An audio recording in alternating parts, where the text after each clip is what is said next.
basic and fundamental back type exercises that you can do almost anywhere. And all you need is a chin-up bar, or you can see this video by Scooby1960 on doing chin-ups, and there's 100 places you can do them. I can do them off the back of this door if I wanted to. All that the chin-up is, it's a simple motion that's designed to work predominantly your back muscles, your latissimus dorsi, as well as your shoulders and other parts of your body. On that note, never do your chin up behind the neck. That is bad for your shoulder. I know there's people that do it and they're all super hua studs, and later they'll have torn rotator cuffs and they'll be in the hospital with the rest of the people that didn't pay attention to the dynamics of your body. Your body really doesn't like behind the neck military press or behind the neck chin-ups. It is not a good and natural position for your shoulders to be in, especially if you're kind of a Clydesdale like me. So the important thing to remember when we're doing the chin-up is that we're working our back and not our arms. You can see that our arms will come into play. As I pull up, you can see that my arms were used. You do have to use your arms to pull yourself up. However, the key is to engage with your back. So from hanging at the bottom, I'm going to start pulling, and you want to come all the way down when you do your chin-up. You don't want to do them only halfway and do these little Mickey Mouse up and down moves. You want to actually come all the way down to a dead hang and pull yourself up until your chin is up over the bar. Now, when I pull up, when I begin, I'm engaging with my back. You concentrate on your back and pull inside of your back. That's the key to working your back when you do the chin-up. The chin-up is designed to work your back. It's designed to work these muscles here. They'll give you, for guys, they'll give you a wide spread, but more importantly, they're going to give you the strength that you need when you're chopping wood, when you're picking things up. And above all, keep this in mind, muscle burns fat. The more muscle we put on our bodies, the more fat we burn. Muscle does not turn into fat, by the way. That's a complete misnomer, and that's not accurate at all. What happens is people that are very muscular eat a high-calorie diet sometimes, and when they quit exercising and quit weightlifting, they forget to cut back on the calories. My friend, trainer Sabina, she's won 22 marathons, and she was eating 10,000 calories a day when she was in the peak of her training. Now, she still eats a lot, and she's skinny as a rail. You look at her and go, wow. She has a high metabolism, yes, but she's very, very rail thin, and she burns it all off. But I guarantee you, if she was not running all the time and she was eating that way, she would not be rail thin anymore. So keep that in mind. If you stop exercising, you need to quit eating as much as you were. All right, so we're going to feed our bodies properly. Hopefully you've seen the videos. Now, an overhand grip is what's called a pull-up, and that's where you see my hands, and I come to a dead hang, and I pull myself all the way up. That's a pull-up.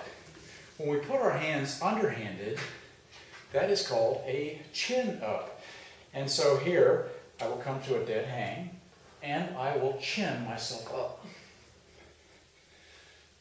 Both of these work the back, but they work the back in a slightly different way. That is why I like this door bar that I have. It has 1, 2, 3, 4 alternate positions that I can put my hands. And I could probably do a couple of others. There's something out here, and there's 5. I'm sorry, I missed this one. So this is a super wide grip. Keep in mind that going super wide grip only gives you about 10% more advantage, but it seems to take about 40% more effort. And I don't know why that is. Sometimes I'll do these wide grip just to sort of get all the different angles. But I will do a set in each hand grip position at least. Usually I do about 20 sets of chin-ups at the gym as part of my workout, with supersetted with about 20 sets of various bench and flies.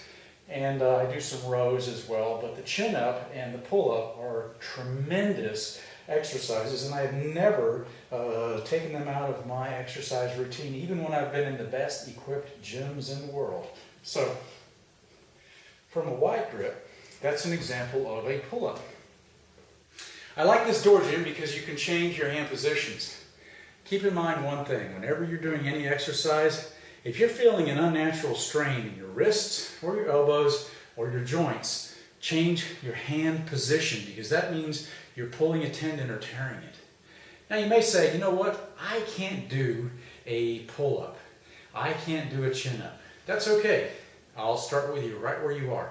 Hold on a second. I'm going to show you an assisted method of doing pull-ups and chin-ups.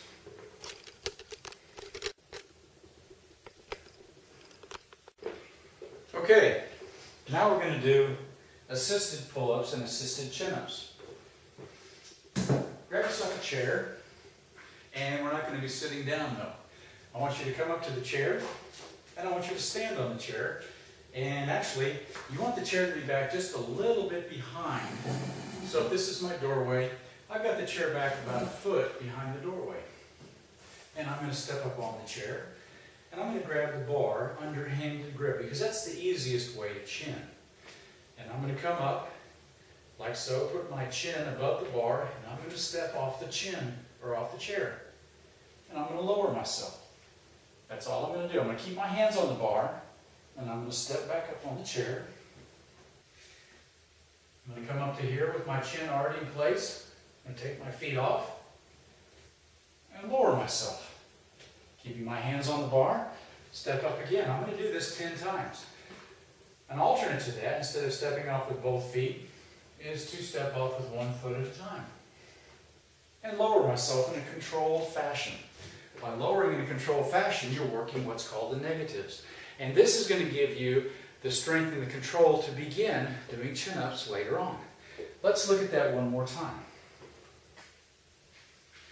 Step up on the chair. Grab the bar. Now, let's say I'm feeling a little more robust. I might want to grab overhand. Put my chin above the bar, step off, and lower. What you don't want to do is this, though. You don't want to get going so fast that you just step off and you're doing that. You're really not exercising anything. You're actually wanting to come to a dead hang and then slowly lower yourself. Get to where you're lowering yourself a little bit slower each time. Let me show you an alternate to that. Let's say that we're fairly good at this, but we're not quite able to get a full chin up. So let's look at this another way. Now, I can almost pull myself up, but not quite. I'm going to put one foot back on the chair. And I'm going to come to a dead hang, and I'm going to use that foot to push myself up. I'm going to move the camera closer so you can look at my foot on there and see what I'm talking about.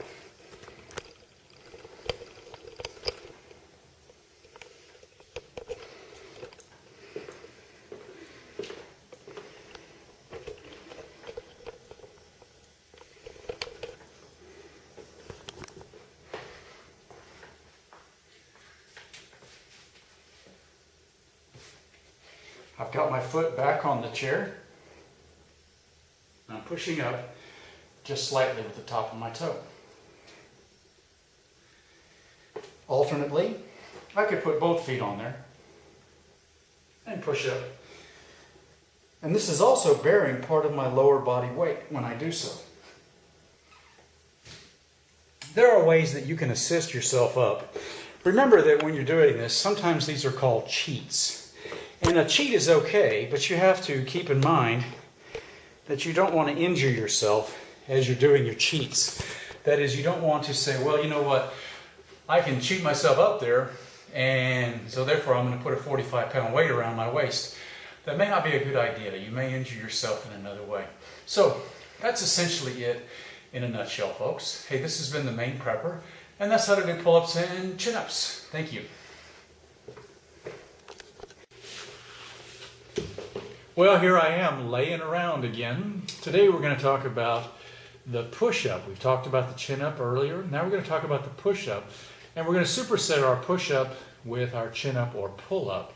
And the great thing about these two exercises is by varying the position of your hands, you're going to feel different muscle groups work. Today we're going to work predominantly on our chest muscle for using the push-up. And so to do that, we have to concentrate on engaging our chest. Too often, we will push up and we won't engage our chest because, frankly, especially for guys, our arms are pretty strong. And we can do this, we can pull it off without engaging our chest. But really, it should engage your chest and your shoulders and also this muscle here, which is called the latissimus dorsi. Now, in order to do this properly, you need to think about your chest. So when you start, we're going to start from on the ground, or you can start from up. If you're not able to do a regular push-up, that's okay. We'll start with doing them on your knees. And you see here that I'm on my knees as I'm pushing up. That's a good place to start. Sometimes you can push up to here and then come to your feet if you need to. When we come down, we don't want to bounce our chest on the floor and take resistance off our arm and then reset our shoulders. We want to keep tension. So we want to come down just close to the floor before we push up. When you push up, you want to engage your chest. So that's why we come all the way up. Now don't bow your back, just come down and all the way up. Again, if you can't do your push-up on your toes, come to your knees and push up this way. I will do about 100 of these before I begin my exercise on my knees. I'm advanced, so don't try to do that many, but I go to failure at least. Some days, failure comes a little closer before 100. Some days, I can go past. Today I had a hard time getting 100. I was literally smoked. I had to come to my knees and do the last 40. I could not do it. I was just, and that's because Sabina's TRX 80 class, she's a friend of mine that teaches on the other side of the post. She is flat kicking my butt. And so, that's good though, but your body can only do what it can do. So, you want to get your hands about shoulders width apart, like so, and you push up, and you want to engage your chest when you do. Now something you can do at the top is clench your pectoral muscles. Imagine you have like a pack of gum here between your pectoral muscles, and when you come to the top, you're trying to use your pecs to crush that. An alternative of that is to use your fists, but that's very advanced. So if you're not an advanced workout or exerciser, don't do these on your fist because you will hurt your knuckles. And if you are going to do on your fist, it's a good idea to get yourself a pair of workout gloves anyway. So, hands about shoulders width apart, and you want your hands just underneath your shoulders as you're pushing, and you're going to simply push up. You're going to want to do until you hit failure, and that means on your hands and toes. So, if you can do about 25, that's great. And as soon as you get done, you're going to hop up and you're going to go back and jump on the chin-ups. When you get done with the chin-ups, you're going to come back over here and you're going to do the push-ups. And you're going to do this for 3 sets. Now, one of the things that you'll find is sometimes if you move your hands in a little bit closer, this gets a lot harder. Okay, this puts a lot more strain on our chest and our arms. If our hands are out further, we're working our shoulders. And that's going to be important because we're going to do a sort of a push-up when we get to working our shoulders. But for right now, push-ups and chin-ups are the exercise that we're looking at in this video. So we've already done the chin-ups, and now this is the push-up. All right? My hands are a little wide apart there, but like so. And that's on my knees. If I want to go to my toes, it's the same exercise. It's just a lot harder. All right, folks. That's pretty much been it. Enough ado about the push-up. Next we come back, we'll be talking more about exercising shoulders, and we'll show you a few exercises you can do without weights. If you can afford to get a set of barbells, especially the adjustable kind, that's great. I went out and bought a set of the power blocks, which was close to about $800 when I got the stand, but that was a birthday present to myself last year that I had wanted for some time.